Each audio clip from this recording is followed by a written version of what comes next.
Hola, bienvenidas y bienvenidos a un nuevo capítulo de Hablemos de Chile. Hoy conversaremos sobre las creencias, la fe y la espiritualidad en nuestro país. Sobre cuánto han cambiado aquellas convicciones que nos definen y que nos ayudan a comprender y a relacionarnos con el mundo que nos rodea. Algunos datos. La encuesta Bicentenario UC del año 2022 reveló una alta creencia en Dios, pero una escasa participación de las personas en grupos religiosos o colectividades afines.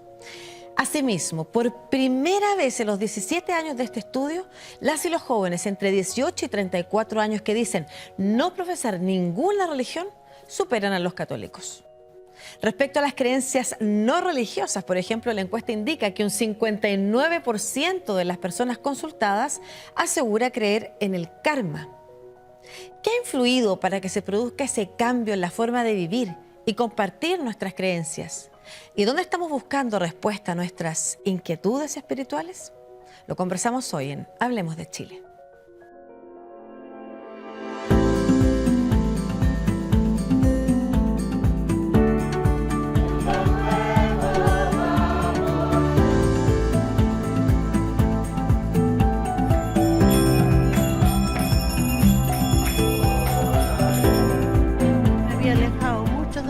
Y estuve muy mal en el hospital y quiero de nuevo volver a como era antes. Somos un alma espiritual que está conectada con Dios a través de un servicio amoroso. Y eso es profundo, eso es personal. Y quizá eso nos da felicidad. Sí. A veces uno es católico a la chilena, pero trata por sobre todas las cosas que en estas fiestas importantes poder mantener el sentido vivo de la esperanza de que Jesús está vivo. Compartimos con los niños, con la drogadicción, con el alcoholismo, y nuestra iglesia tiene que estar viva.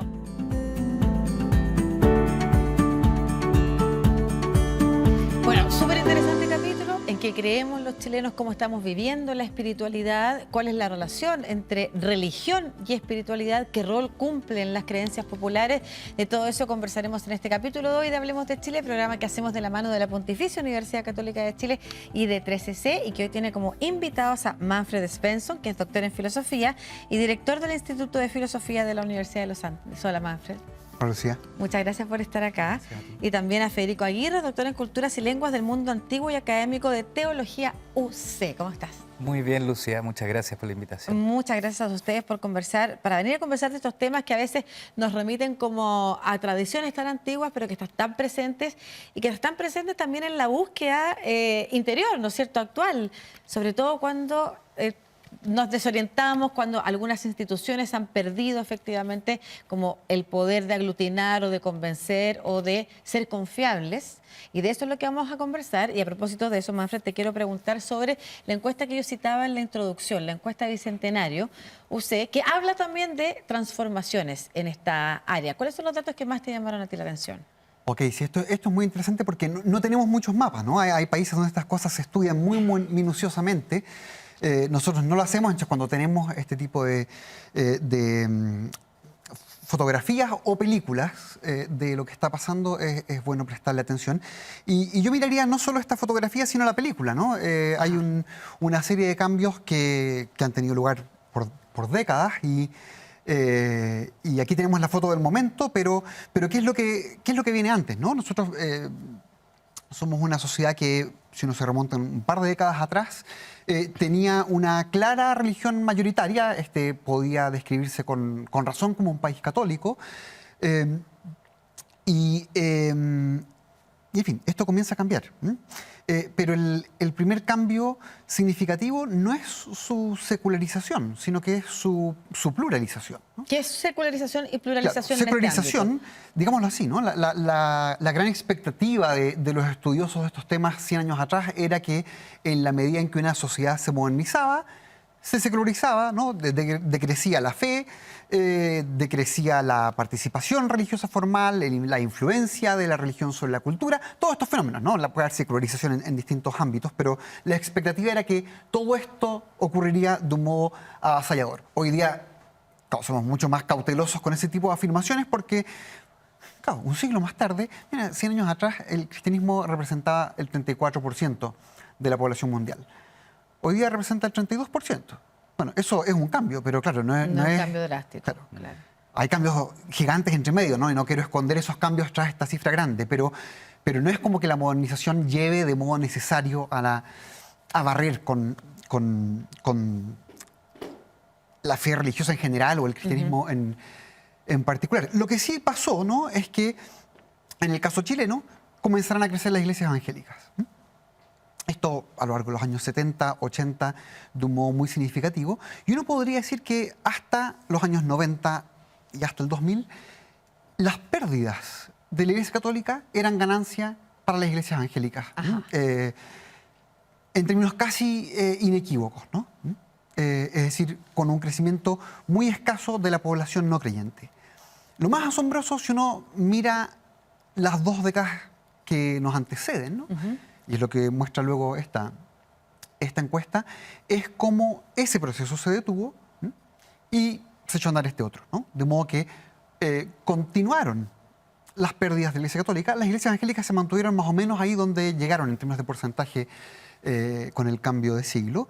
Y la pérdida que ha sufrido la Iglesia Católica desde entonces ha sido, en términos casi totales, ¿no?, ganancia para el mundo no creyente. Esto es un mundo muy variado, por supuesto. Eso es lo que te iba a preguntar. ¿A qué te referías con pluralismo? Pensaba más en el anterior, ¿no?, en la pluralización del cristianismo nacional. Eso fue una etapa.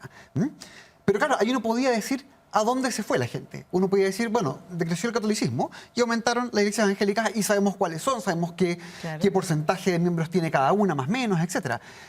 Claro, esto no lo sabemos hoy, ¿no? Hoy hay como una atomización. Hoy tenemos, según la encuesta Bicentenario, ¿no?, un 48% de católicos en el país, un 30% de personas que no declaran adherir a ninguna confesión y un 17% de evangélicos. Pero claro, ese 30% es muchas cosas, ¿no? Y hay que ser cauteloso con cómo describimos ese mundo, ¿no? Vamos a hablar de eso.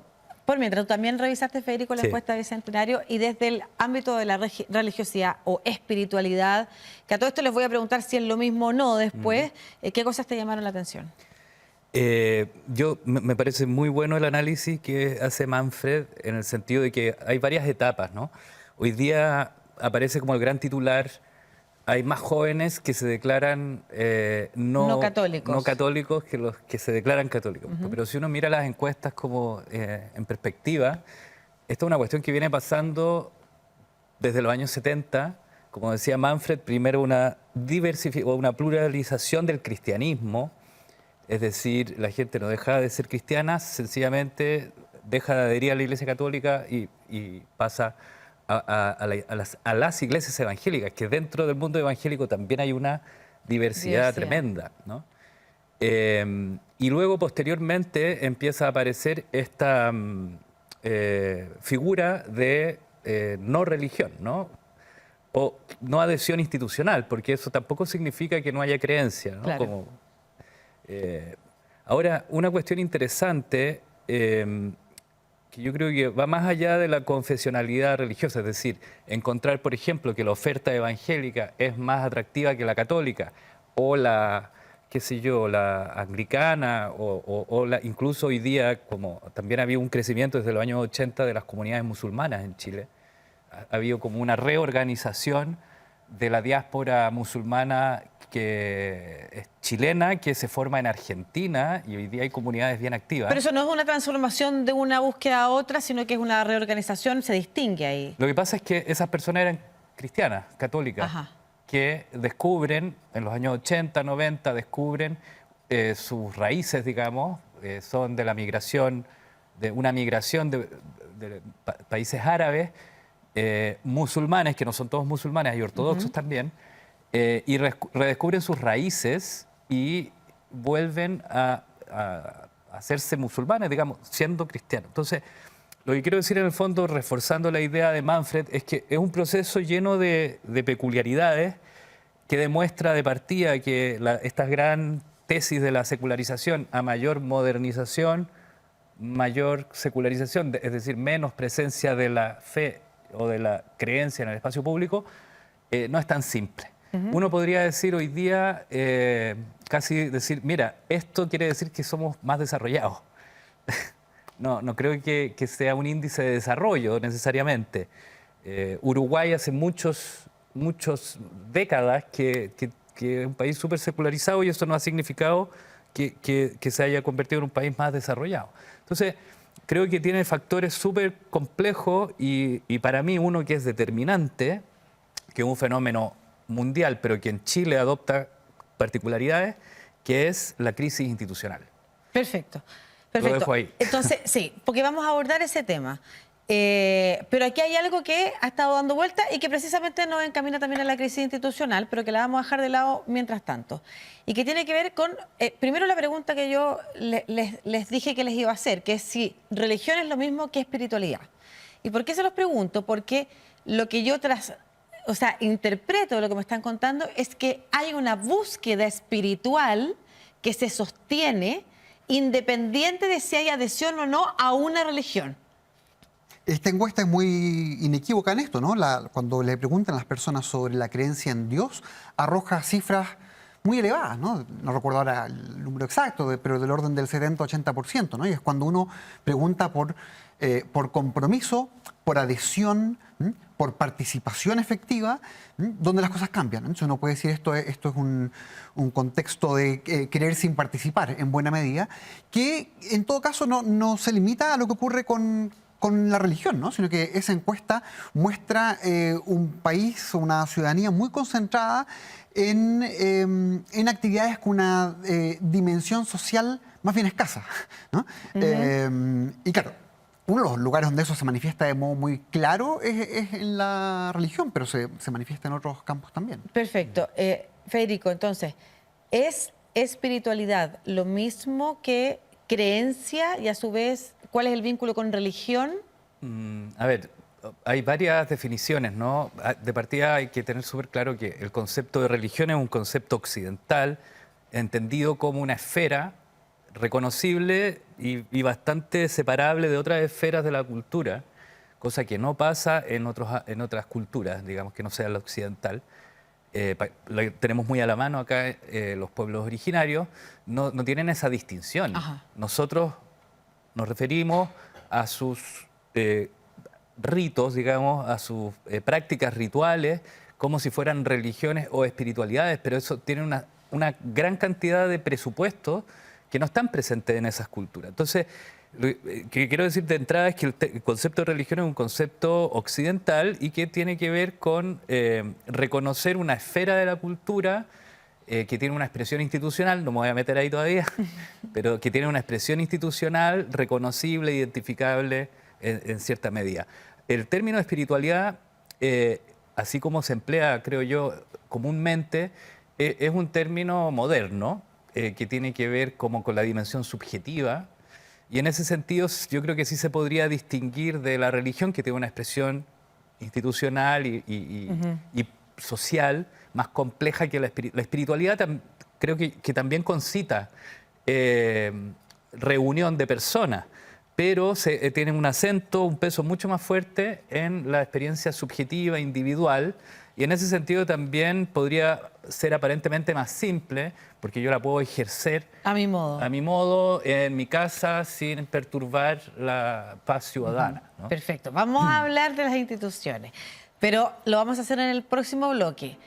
Voy a dejar de todas maneras a Luis Bahamondes, doctor en Ciencias de las Religiones, académico de Filosofía y Humanidades de la Universidad de Chile, quien nos adelanta precisamente aquello que vamos a conversar y que tiene que ver con la mediación institucional. ¿Y si se ha ido perdiendo? ¿Y por qué se ha ido perdiendo? Lo conversamos en el próximo bloque de Hablemos de Chile. No se mueva de las pantallas del 13C.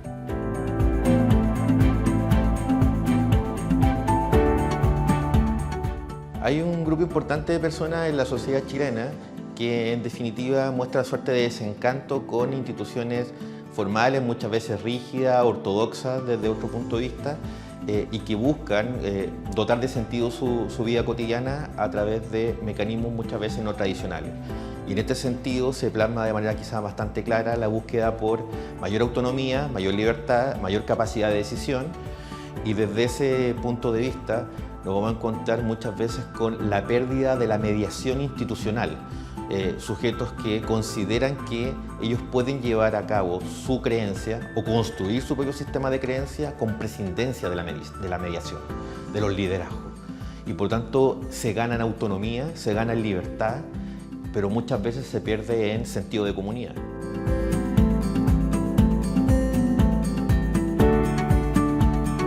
Y quiero también introducir a otro invitado que también nos pone sobre la mesa esta misma realidad, la conversación en torno a el rol de los intermediarios y de las instituciones en la búsqueda de cómo vivo mi espiritualidad o mi religión. Quiero dejarles con Felipe Espinosa, que es doctor en filosofía, mención estética y teoría del arte. Escuchémoslo.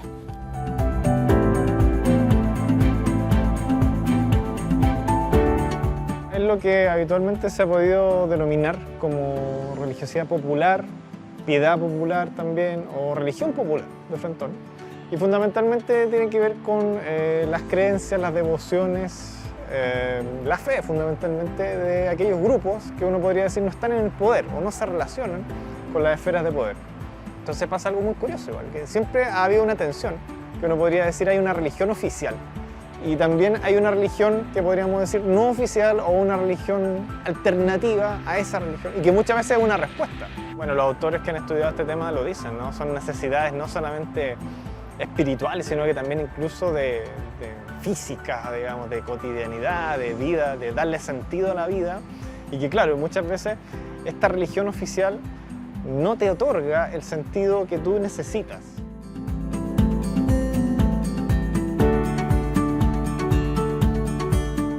Ya, aquí hay dos temas que se desprenden del mismo, ¿no es cierto?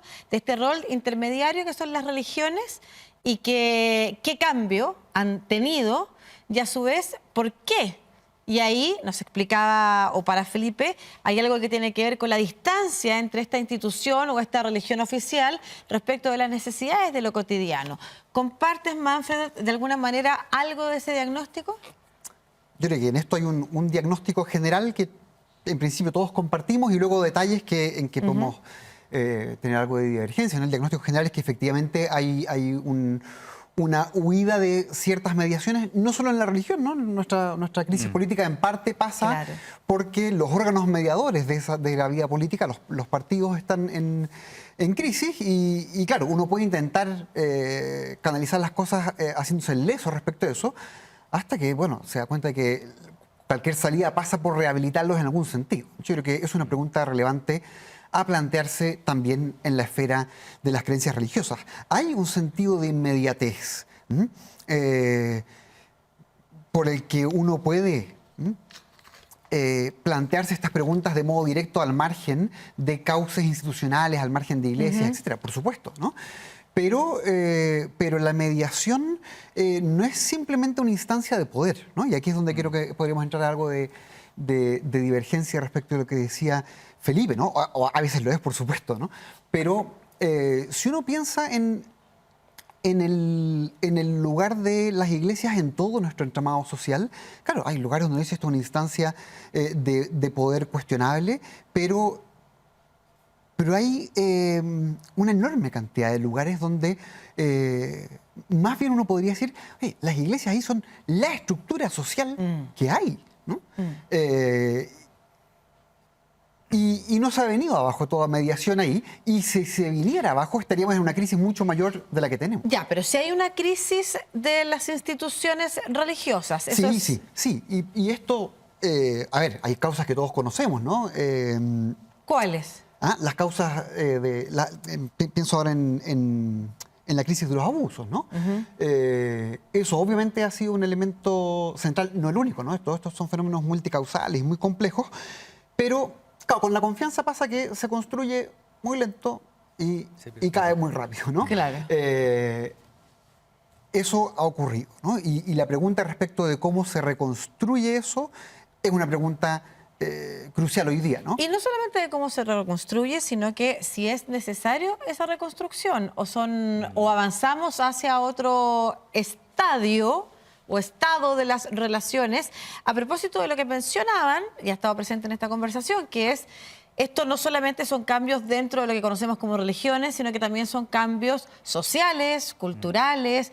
Estamos viviendo espacios, no sé, desde las conexiones digitales, desde los trabajos con una aplicación, hasta efectivamente distintos procesos de crisis institucionales que uno puede ver en la política, que algo tiene que ver también con lo que decía Felipe, respecto de hay espacios en los que es necesario vivir lo común y que de repente las instituciones no nos están dando. Pero por otro lado, estamos en búsqueda de libertad, autonomía, y como decía Luis Bamondes, es parte también de lo que ofrece vivir la espiritualidad por sí sola. Entonces, la pregunta ¿es necesario el rol de los intermediarios? Sí, lo que pasa es que yo querría detenerme un poquito también en esta distinción entre religión oficial y religión popular, porque ya, en el fondo la religión oficial es la expresión formal que se traduce en un sistema de dogmas, por ejemplo, que explican supuestamente muy bien lo que la gente cree. Mientras que la religión popular, si uno le pregunta a la gente si cree realmente en tres personas y en una esencia divina, a lo mejor no tiene idea lo que es eso, ¿no? Después, claro, tiene una organización, una jerarquía, la religión oficial. La religión popular es mucho más dinámica, en fin. Este fenómeno, esta tensión, digamos, entre la experiencia de fe vivida, la creencia vivida y su expresión institucional, es una cuestión que ha existido a lo largo de toda la historia y de todas las religiones. Y lo que pasa es que en Latinoamérica se hace especialmente fuerte y tenso por la cuestión de la colonización, que podemos discutir después en otro momento. Pero en el fondo ahí queda en evidencia que hay una ruptura entre ciertas clases subalternas que todavía no están tan identificadas con la religión del Imperio Español y que de ahí surge, ¿no?, una... En fin.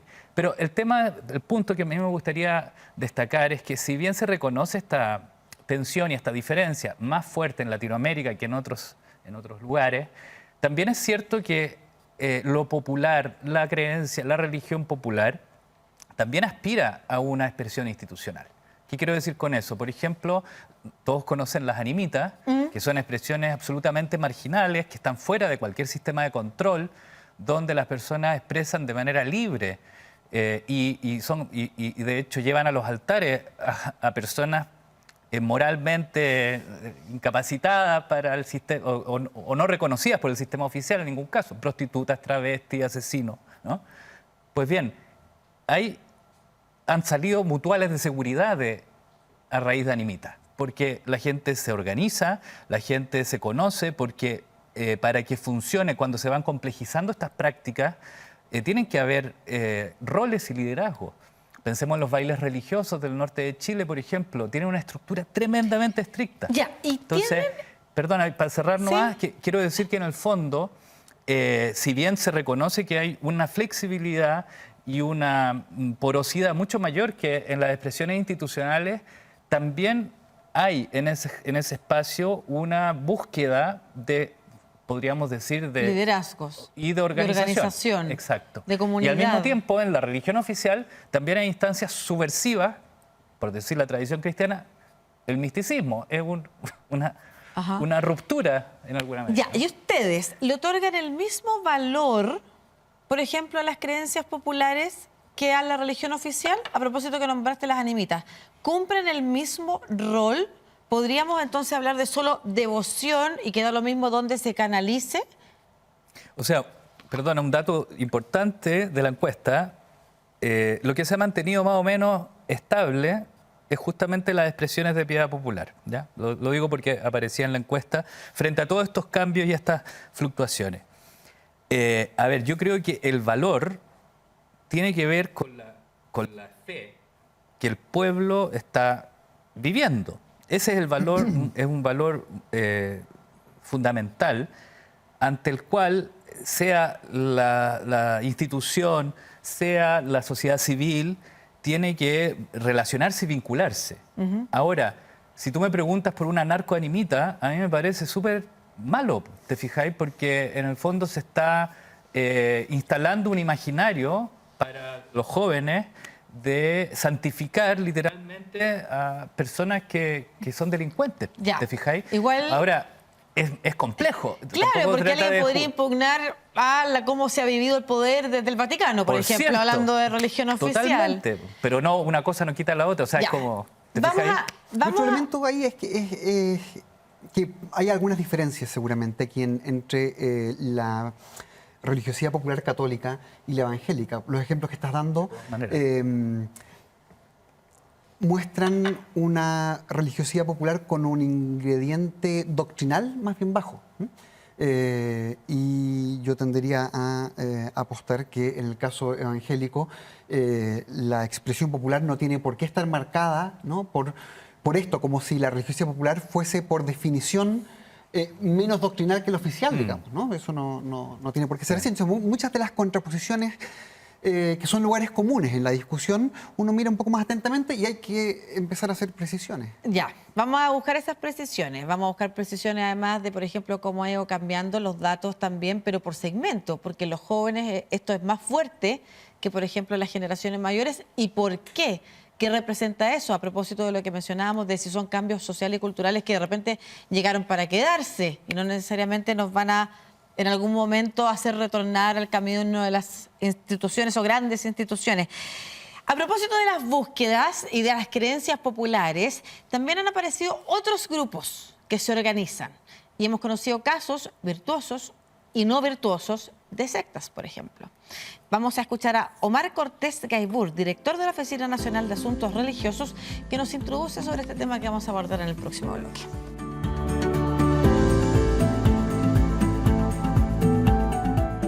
La espiritualidad que desborda estos canales se hace más espontánea, y no solo más espontánea, sino que también hace surgir colectivos, ¿no?, más cerrados, bajo la lógica de la dirección de un líder carismático, que les da un sentido de mayor compromiso personal, de mayor involucramiento personal, donde toda mi libertad está involucrada y de alguna manera la entrego en la dirección de ese liderazgo.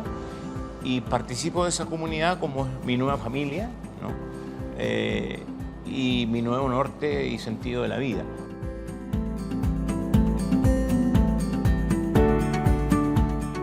Veníamos de escuchar a Omar Cortés Gaibur, que es director de la Oficina Nacional de Asuntos Religiosos, hablar de una tendencia que ha habido a buscar grupos donde la relación es más directa. Pasábamos de la institución y la crisis de la institucionalidad, hablar de la búsqueda de espacios también que nos conecten, mencionamos las animitas, otras creencias populares, las fiestas populares, y ahora vamos a hablar, por ejemplo, de estos grupos como las sectas.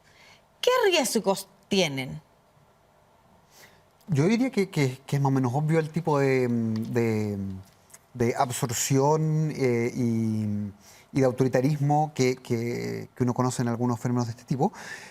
Al mismo tiempo es muy delicado determinar, bueno, cuáles son las características que hacen de algo sectario, ¿no? Entonces, esto es algo ante lo cual estar alerta y al mismo tiempo, bueno, categorías como secta, fundamentalismo, etcétera, bueno, las usaría con mucha cautela.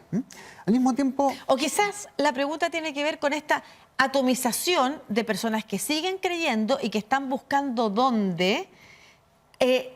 Y quedaba pendiente el por qué es importante revalorizar la institución. Y quizás a raíz de eso. Pero mira, el tipo de cosas que mencionaba Omar, ¿no? La pertenencia, la entrega total a un grupo, etcétera, etcétera, ¿no? ¿Cómo contrasta eso con aquellos bienes que mencionaba Luis antes, que parece estarse buscando? Independencia, autonomía, etcétera. Bueno, parece que eso no es lo único que buscamos los seres humanos, ¿no? Que tampoco en el campo de la espiritualidad buscamos solo eso. Y claro, una de las cosas que se pierde cuando se desinstitucionaliza todo es no solo vínculos, sino que las instituciones lo que hacen es ponernos no solo ante el instante, sino ante marcos temporales muy amplios, ante exigencias de sacrificio, por ejemplo, ¿no? Una espiritualidad estrictamente individual no tiene eso y parece que está en nosotros que se nos pida algo así. Bueno, si es que no se ofrece eso por canales regulares, no es raro que aparezca por otros canales, ¿no? Ya, y esta relación compleja con lo que buscan algunos, por ejemplo, que están buscando una relación corta con un líder que les defina qué es lo que hay que hacer y qué no. versus una sociedad que se mueve hacia lo más individual, las libertades, las autonomías. En particular está presente en las nuevas generaciones y eso también lo arroja la encuesta Bicentenario.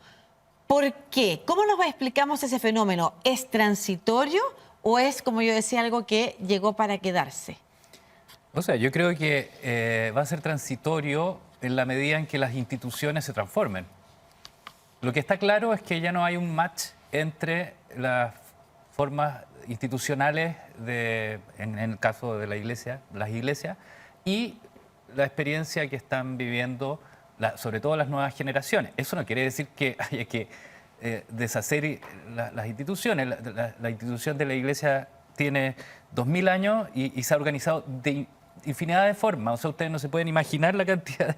A veces yo en las clases les explico a los estudiantes cómo era la iglesia en el siglo III o IV y les parece algo de otro mundo, ¿no? Entonces, yo creo que esto va a seguir desarrollándose como toda cultura, digamos. La cuestión de si va a seguir atomizándose o si va a encontrarse con las expresiones institucionales pasa en buena medida, creo yo, por la flexibilidad y la capacidad de transformación de las instituciones. Perfecto. Ahora, a mí me parece que el tema de las sectas, volviendo, yo no sé si sea tan contrario a esta búsqueda individual, porque al final la secta lo que hace en buena medida es satisfacer como ciertas necesidades muy específicas. Claro, ¿Te fijáis? Entonces, claro, se entiende. Les quiero poner unos datos sobre la mesa. En la encuesta Bicentenario, UC 2022, se le preguntó a las personas sobre creencias no religiosas.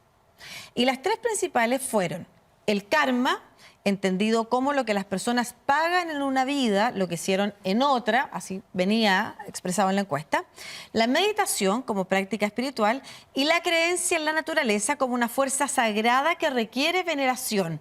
Todo esto ha crecido mucho en creencia, acompañado de una sociedad que sigue fuertemente creyendo en Dios. Todo esto se relaciona, van de la mano. Bueno, a propósito del karma, en el marco de la exposición cultural oriental Resonancia de la Galería Máquina, conversamos con la doctora en filosofía y académica de estética UC, Claudia Lira, y le preguntamos por qué la gente, por ejemplo, busca respuestas también en el orientalismo.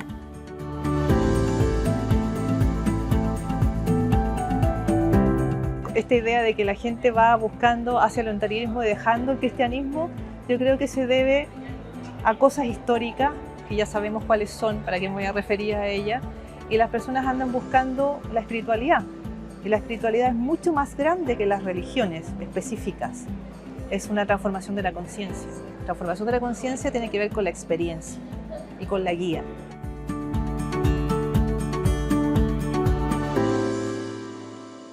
Manfred, ¿algunas reflexiones sobre lo que dice la profesora Lira? Ya, ¿por qué aumenta esta creencia en particular en el karma? Desde luego yo no sé, ¿no? Pero en cierto sentido no parece algo particularmente nuevo. Yo soy un poco adicto a estas encuestas. Entonces, recuerdo la encuesta grande del CEP sobre religión de 2018, unos 5 años atrás en todo caso. Ahí el mal de ojo era la creencia más ampliamente compartida entre los chilenos, era un 60 y tanto %.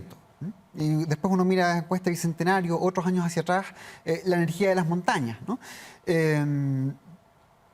Y eso, claro, tiene este rasgo peculiar de que parece a veces asumirse como compatible con una creencia cristiana, pero recuerdo, este es el dato más llamativo que recuerdo, ¿no? En la encuesta Bicentenario del 2010, creo, la coincidencia, ¿no?, entre creer en el mal de ojo y una creencia religiosa específica era más alta entre los no creyentes que entre los evangélicos. O sea, había un amplio número de personas que se declaraban no creyentes y que al mismo tiempo tenían este tipo de, ¿y qué explicación prácticas o creencias sobrenaturales. Entonces, ¿qué es lo que haría yo, ¿no?, al mirar todos estos fenómenos? Que luego habrá diferencias caso a caso, pero yo me preguntaría si acaso debemos siquiera estudiar esto dentro del mismo elenco de preocupaciones, digamos, dentro de la pregunta general por las religiones. ¿Por qué tendemos a hacerlo? Porque tendemos a pensar que todo esto son cosas que tienen que ver con lo sobrenatural, ¿no? Entonces, si tiene que ver con lo sobrenatural, las estudiamos juntas. Pero bueno, eso tal vez es un rasgo común demasiado tenue. Porque, ¿qué pasa? Que si yo pienso en el mal de ojo, en tocar madera o en lo que sea, yo puedo tener la opinión que sea sobre esto, ¿no? Me puede parecer barbarie irracional o me puede dar lo mismo o lo que sea, pero nadie organiza su vida, ni la vida de su comunidad, ni de su país, a partir de eso. Y sí lo hacemos a partir de grandes tradiciones religiosas. Yo diría, las religiones no son simplemente un par de prácticas respecto de lo sobrenatural o algo por el estilo, ¿no? Sino que son más bien también tradiciones sapienciales, ¿no? Sí. Que nos dan una idea respecto de cómo conducir nuestra vida, cómo tratar a otros, cómo sobrellevar tragedias. Reflexiones finales, Federico. ¿Tú querías decir algo sobre lo que había quedado del bloque anterior? No, sencillamente que me parece que ese tipo de prácticas o creencias como son el karma, la meditación, se caracterizan por ser eficaces, ¿no? Por dar respuestas inmediatas a cuestiones que a veces las religiones más oficiales plantean a través de grandes mediaciones. Entonces creo que eso no es un dato menor y que debamos dejar de lado. Y tampoco creo que sea algo inferior el querer que resulte lo que uno cree, que tenga un impacto en su vida. Pero concretamente, ¿a qué te refieres, por ejemplo, se relaciona con otras cosas que las instituciones más grandes no pueden resolver? O sea, por ejemplo, el hecho de creer que al que me hizo mal le va a ir mal en su próxima vida es súper eficaz, ¿no? Un sentido de la justicia muy eficaz, muy inmediato, ¿no? Perfecto. Ahora, como reflexión final, yo creo que estamos en un momento especialmente determinante donde se están moviendo las piezas en muchos niveles.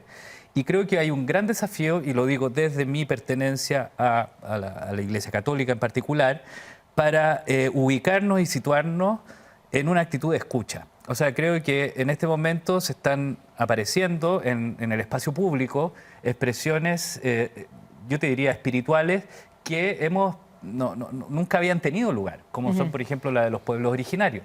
Y resulta que ese mundo espiritual también está en el cristianismo que se vive en Chile. Entonces creo que nuestra actitud debería ser... ¿Nuestra actitud te refieres a los católicos? Sí, la de escuchar, la de aprender y de reconocer en nuestra misma creencia católica elementos de los pueblos prehispánicos que nos permitan establecer un diálogo con... Perfecto. Manfred. Sí, yo cerraría tal vez notando que en medio de todos estos cambios de envergadura muy significativa, también subsiste de una manera muy significativa lo que antes estaba en el centro, ¿no? Cuando uno dice que hay un 17% de evangélicos, un 48% de católicos en el país, cuando ya no tiene ningún prestigio social tener ese tipo de adhesión, es decir, esto ya no es una adhesión puramente nominal, sino que parece ser más real en algún sentido que la que había antes, bueno, eso es muy revelador, ¿no? Tanto más incluso en los pueblos originarios, ¿no? Donde la adhesión al mundo evangélico es el doble que en el resto del país, ¿no? Entonces, claro, cuando uno está discutiendo los cambios es fácil perder de vista esto, ¿no?